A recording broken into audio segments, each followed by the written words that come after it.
So, voila, this is it. Here you have it.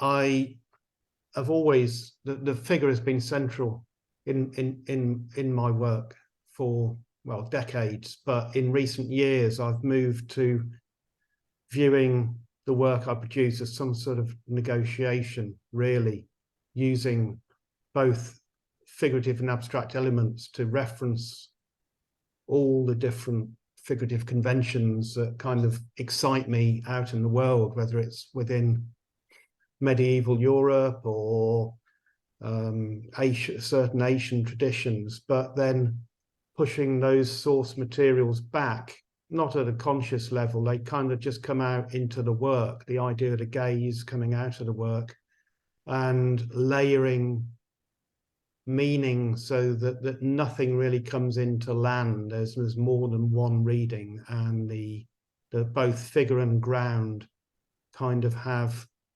almost parity. They're almost swapping over at some point within the reading. Certainly for me, and what I hope also for the viewer, is that they're getting all sorts of different figures emerging as they spend time with the work. And that is my ultimate aim, I think, is to slow down the person to the speed of which I was working at when I made it. Yeah, absolutely. I mean, I have experience. Certainly, I think this is work that needs time, needs time to absorb the meaning and the references. And when I looked at this first time, I was asking you about chess. I don't mean that in a sort of obvious reference to the grids, but also the figure chess pieces.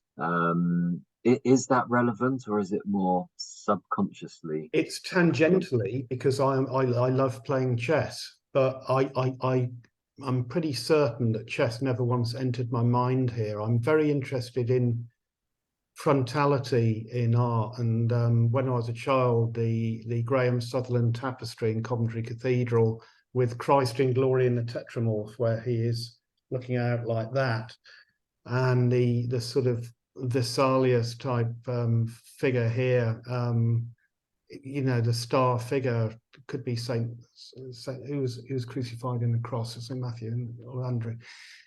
And then the larger eye shapes in the figure as well. Those were the things I was thinking about, and just basically trying to get the composition and the balance of colours and tone working. Chess was what I did when I wound down afterwards. But these things come through, don't they, sometimes? They do, yeah. And when we were chatting about this first time round, I fell into almost giving you some sort of tarot reading and asking you about tarot. So now you've had time to digest that, what are your thoughts? Well, I've just started some new ceramics today, and when you mentioned tarot, it was something that I was heavily invested in as a teenager, and learned the Tarot de Marseille and how to read the major arcana anyway.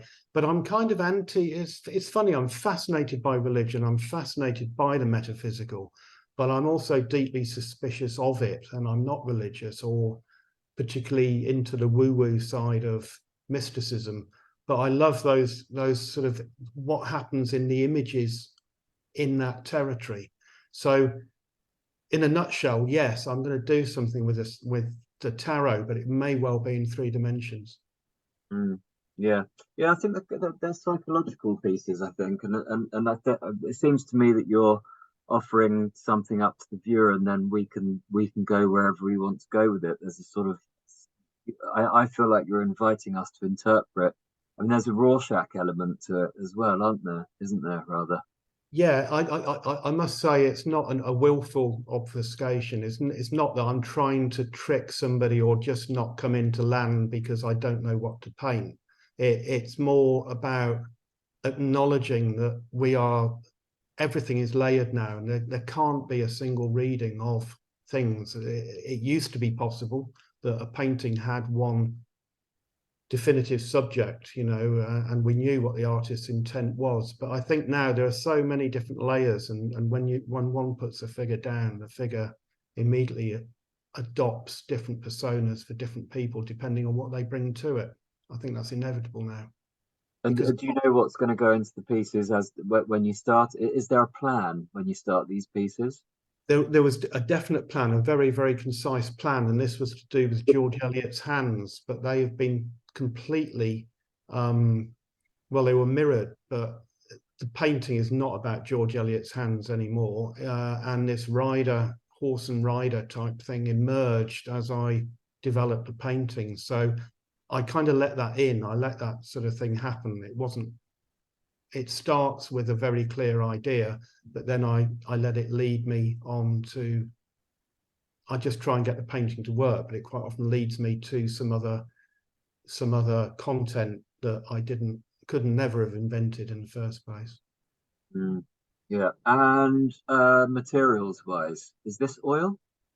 No, for some years, because I've had a very small studio, which is no longer the case, I've been working with acrylic and really getting to love it. I used to hate it.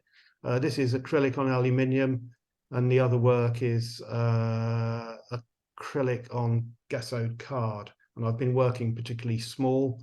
I'm looking forward to taking a little step up in the work that I do this year. But I'm never going to go large, I don't think. I used to. Never say never. Never say never. Yeah, although I used to paint very large, 6 foot by 12, but you know, those days are. I don't know. I like intimate work. I feel it somehow is more intense. Okay, thank you.